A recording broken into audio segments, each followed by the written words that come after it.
places and people. Kind of places we hope you'd like to visit and interesting people for you to meet. This time the place is Italy, where we're going to conduct a little serious research. Oh, quite painlessly, I assure you, into a very vital topic indeed. Illustrated, I think, quite well by the movie posters you see plastered all over the streets in this country. Just think how much these remarkable ladies, the stars of the Italian movies, have done for their country. Yes, and how much they've done, too, the rest of the world. In the late 40s, just for instance, these girls absolutely redrafted the décolleté. And it was Italian girls again who revolutionized quite recently the hairdos and makeup habits of half the population of our planet.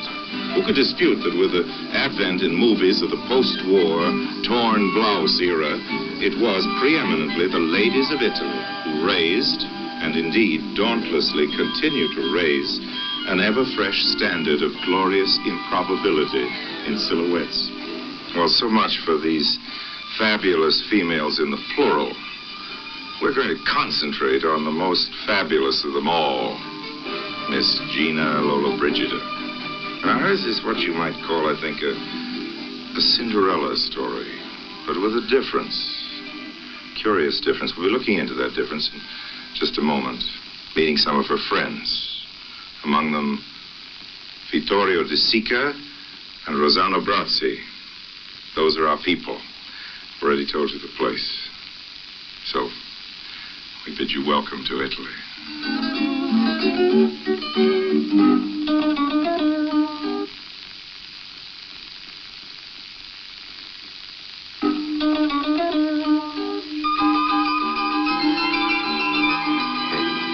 On the boat coming over to Italy, we had a very glamorous fellow passenger, fellow countryman of my wife's. Paola's Italian. He's that rarest of rare birds, a romantic leading man, an authentic matinee idol, if ever there was one. Here's a funny thing. He's not nearly as popular in his home country as you might expect. It's too much to say that he's disliked in Italy, but he certainly isn't adored. I'm talking about Rossano Brazzi. Here's his picture in an American magazine, posed with a Greek god. And here, in an Italian paper, sharing a strand of spaghetti with Mrs. Brazzi. Now, mind you, Rossano is not by any means the first performer to face this curious problem of the public of his own country. Well, just take a look at the greatest actress of our century. All right, let's take a look at Eleonora Duse. At the very crest of her world fame. In Italy, she often played to half-empty theaters. And the greatest opera singer, Caruso, he finally said that he was willing to die in Italy, but not to sing there. So, as you see, it's an old story. Very queer one. We've come here to Italy to look into it.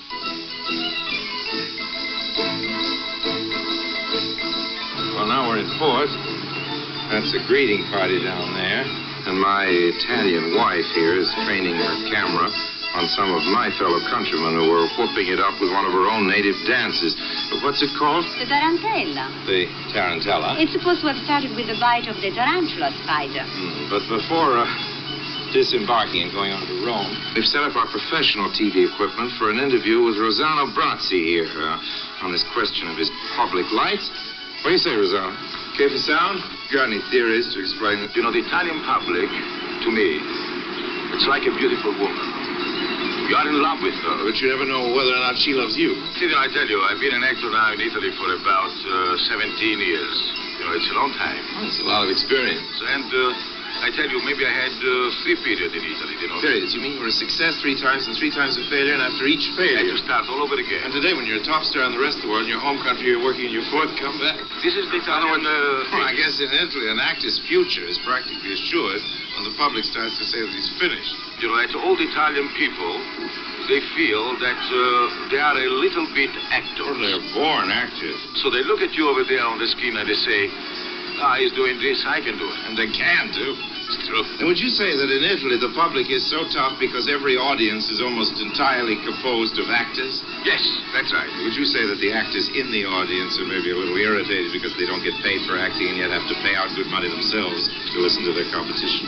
Oh? You say it. Lozano, I'm not going to say anything of the sort.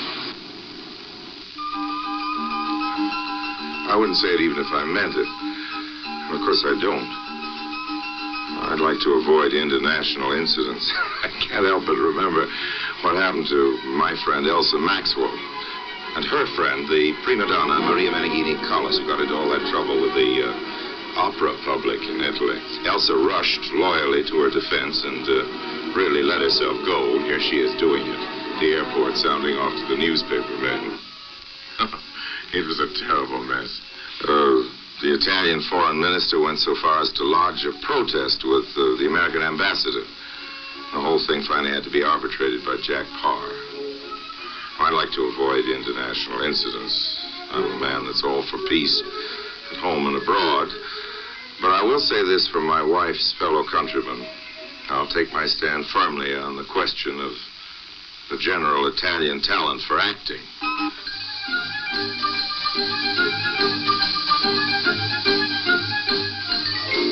It's really true in this country that if you want to see a show, there's absolutely no need to go to a theater. Paula, what on earth are they talking about? Oh, the usual things. Women, politics, horses. Mostly women. And what are the women talking about? Men. Well, whatever the subject, it's rendered with all the fiery intensity of grand opera. No ballet could produce more eloquent gestures. We have a saying, you know, that in winter all conversation stops because in the cold weather people have to keep their hands in their pockets. Paula found me a picture book by that great wit among draftsmen, Berg, whose drawings, and here are a few of them, are an eloquent commentary on everyday life as you see it in this part of the world. The roaring melodrama of the Italian streets.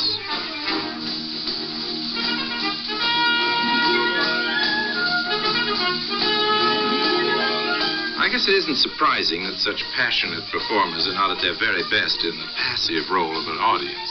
Going to a show instead of giving one ourselves, it makes us a bit restless. Just take a look at you, cold-blooded northerners. Steinberg, again, on the non-Italians, the more repressed, the more inhibited races.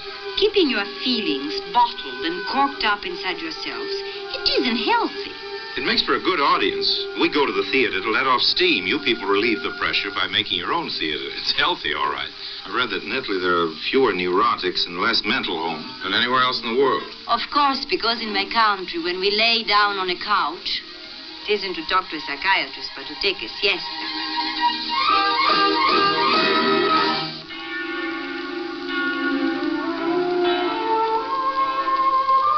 The siesta, no doubt, is a very civilized institution. But now, while the population is resting up between performances, we mustn't forget the important subject of our research.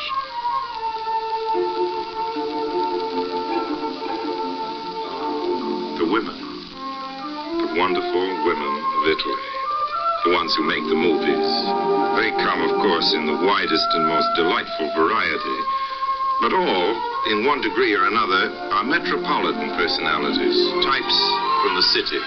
North or south, high or low, wherever they come from, whatever they suggest. The fashionable penthouse apartment, or the cellar and the tenements. These marvelous creatures move and breathe the style of the town. The big town. But there's one exception, perhaps the greatest of them all, certainly in world popularity, the Queen, Miss Gina Lollobrigida.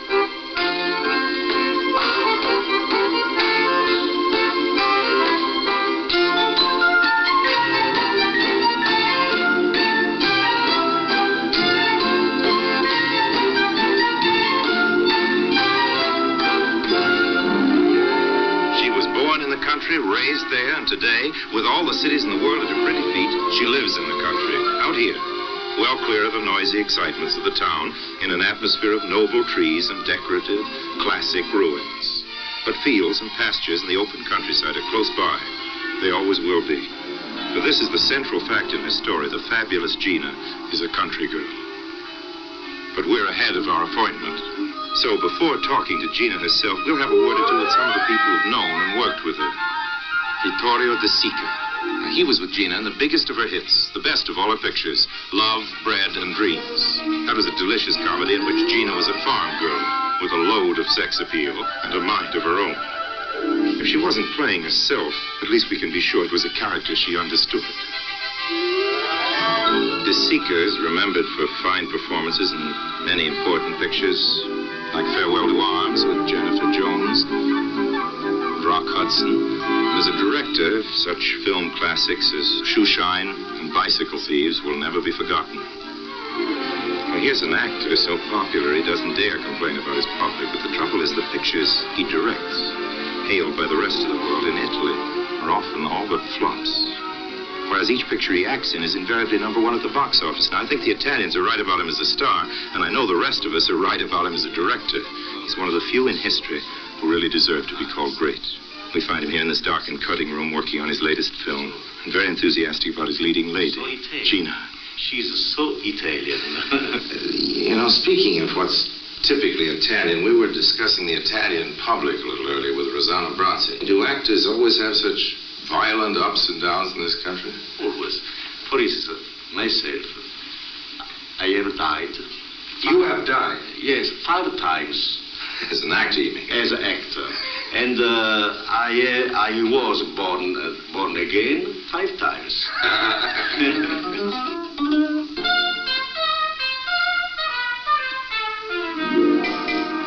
We're looking for a beginning to the story of Lola Brigida.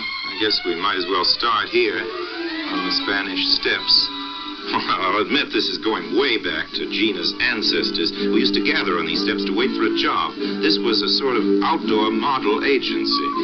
And it's a fact that the best artist models in all Italy hail from Gina's hometown. For centuries, people in the mountain village of Subiaco have been noted for their remarkable beauty. Now, Gina was never a painter's model. She's a painter herself. This is one of her pictures done when she was an art student. As a model, Gina posed for comic books. Now, in Italy, they're illustrated by photographs, as you see. And like most of our comic books, these are not comical by intention. And the plots are pure soap opera. Tennis, anyone? This photograph is not from the comic books, though I'll have to admit that the mustache is pretty funny in itself. And in the days when that was taken, Gina, who was just making her start in the movies, used to live somewhere in this neighborhood in a house not far from the railway station. Can't remember just which one. And actually, it wasn't very long before she was on her way up in the world. For the next few years, I lost track of her personally. Professionally, up and up and up is just where Gina kept right on going. I'm pretty sure that just as soon as she was playing bigger parts, she was living in better houses. But as fast as her billing improved, so did her address. That's a safe enough guess. And I do know that finally Gina's popularity rose to such furious intensity that she was forced into that ultimate luxury, moving out of town altogether. Thus, after struggling into the big city, our country girl could now afford to go back to the country, the suburbs this time, comfortably close to town, just outside the old walls, but pleasantly rustic, rural, but very chic. All roads, they say, lead to Rome. Well, in the days when they really did, this was a major highway, also a fashionable suburb. Socially, it's still quite an address, and historically a magical name. This is the Via Appia Antica, the old Appian Way. And there it is, Gina's place again. Here we are, back again at these famous gates. But what do you know? It turns out we have exactly time enough before keeping our appointment for a brief switch over to the studio. A coincidence? Call it the magic of television.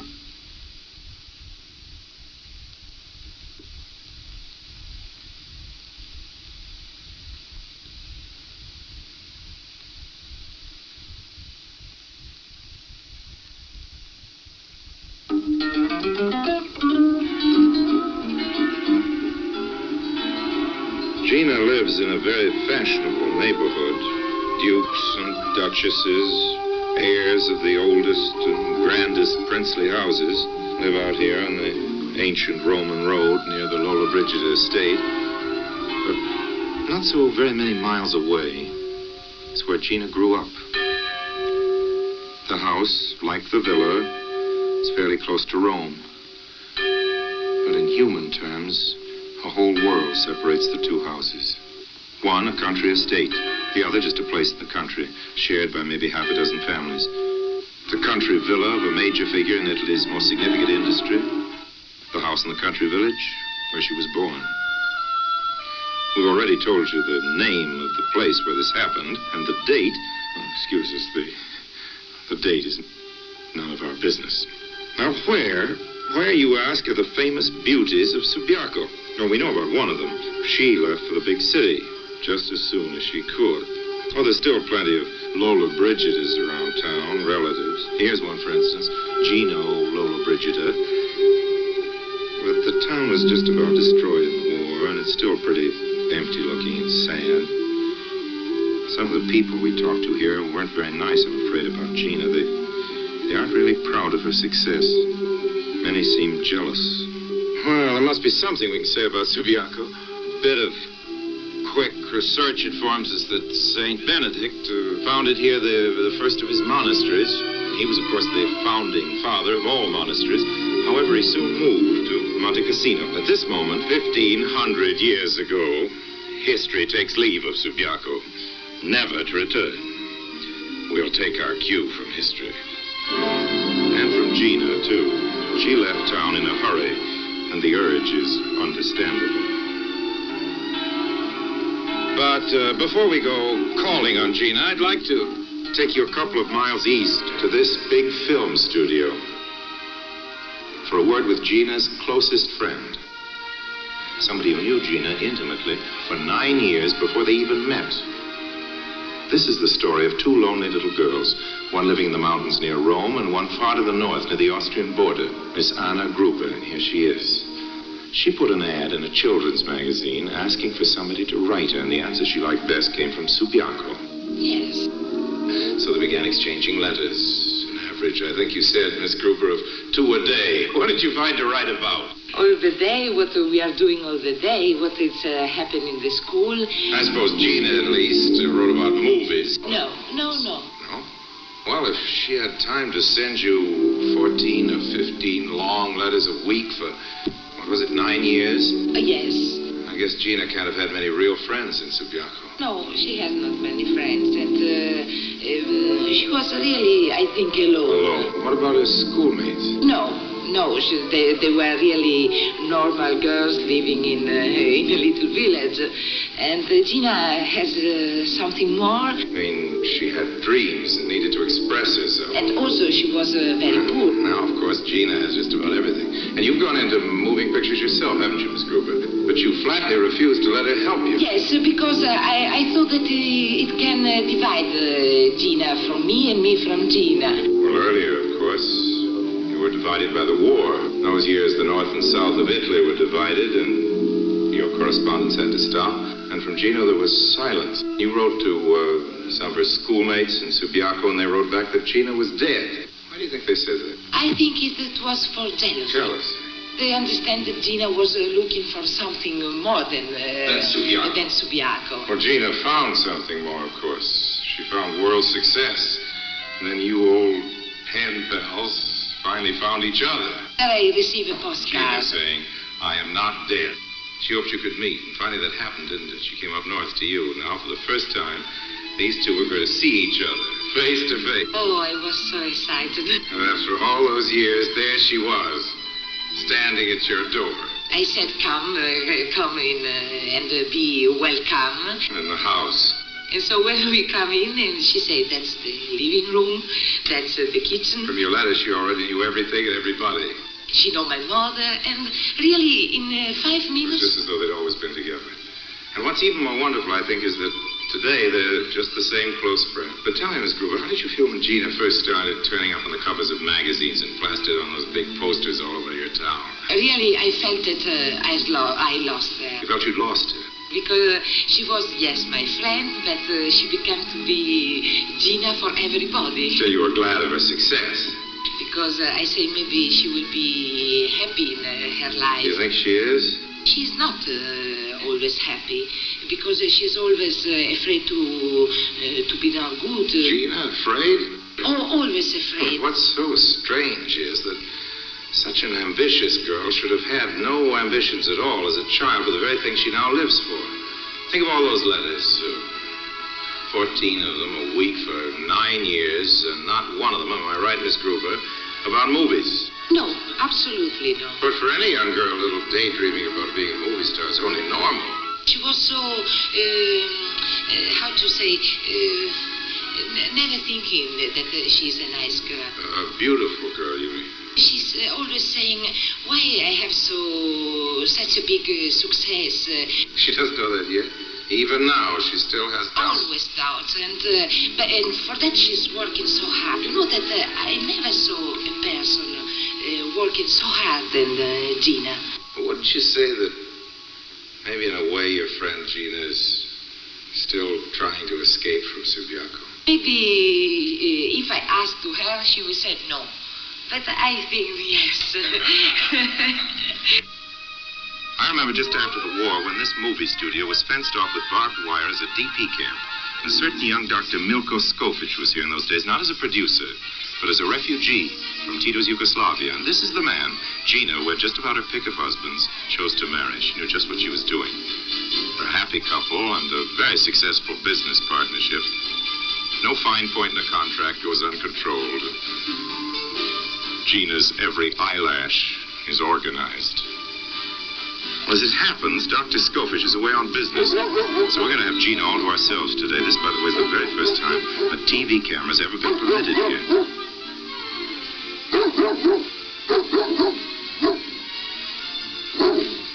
It's also the first time I've seen Gina myself in several years. Here she comes looking more beautiful than ever, dressed in something she designed and made herself in brave defiance of the current fashions. That's what she has on. What's on her mind? Well, $1 million lawsuit with a movie producer, for one thing. And the newspapers have a lot to say about Gina's income tax. So does Gina. Gli industriali, per esempio, non pagano altrettante tasse quante ne paghiamo noi. They don't pay as much taxes as you do. Of course. You mean don't pay as much? Gina, No. you make a tremendous amount of money. Of course. Gina, I thought all the griping about income taxes happened in my country. Ask everybody, not just me, solamente a me. Gina, everybody doesn't pay your kind of taxes. And that's because no. everybody doesn't make your kind of money. Oh, yes, but per pochi anni. For a few years. And that's all. When you stop making the money, don't you think there'll be anything left? Non vorrei far la fine di tante povere attrici che muoiono in miseria. Do you think all actors die in misery and poverty? Almost. Almost. Are you going to die in misery and poverty? I hope no. What would you be if you could change your profession? A snake charmer. Oh, now, Gina, you wouldn't want to be a snake charmer. Always sit like this. Like that. Yes, and don't do anything. And don't do anything. You. Just lolling around with a lot of snakes? Oh, Gina, I can't see you in a sideshow, an ambitious girl like you. Oh, if I were not more ambitious, it would be the end of me. The end of you? Why? Oh, because I am very, very much ambitious. And the baby? Of course, you're ambitious for him, too. Do you want him to be an actor? No. It's terrible work. No. You mean hard work? But you love hard work. You've really made a very happy combination of movies and motherhood and marriage. How do you manage it? With God's help. Here's a tough question for you. Anyway, a delicate subject. We've been discussing it earlier with Rosanna Brazzi. The Italian public. In Italy, they frequently begin to appreciate an Italian actor. My English is awful. Wait a minute, I want to understand that. You mean that they only begin to appreciate an actor after... He has been widely praised outside of Italy. But Rosanna's had a success here. 3 successes and 3 failures. No, because in Italy, as soon as the producers or the press have created a star or an idol... What do they do? They do everything they can to destroy. Now, what did the newspapers do to try to destroy you? Everything. But, of course, they failed. Yes. Gina, you're indestructible. What I mean? Who are you? With that diamond on your finger and this house and those dogs to protect you and all the world at your feet? Gina, what could they do to you? Oh, they say... They accuse me.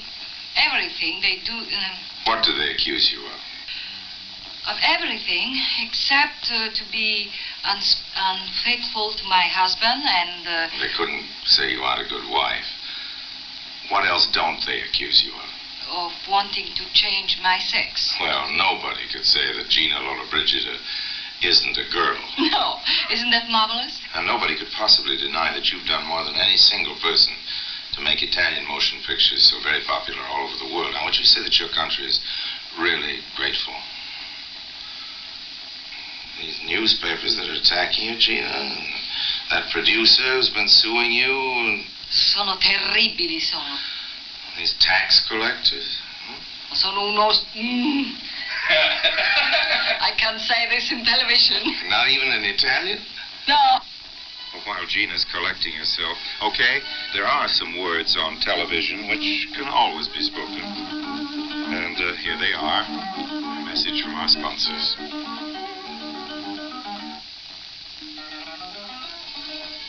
Back again in Gina's house now, and just time enough for a closing word or two. Why, Gina? Why do you think they make things so tough for you? Oh, I don't know. It's just so. It's just so. That's the way things are here in Italy. Power is an adorable country, but a very strange one.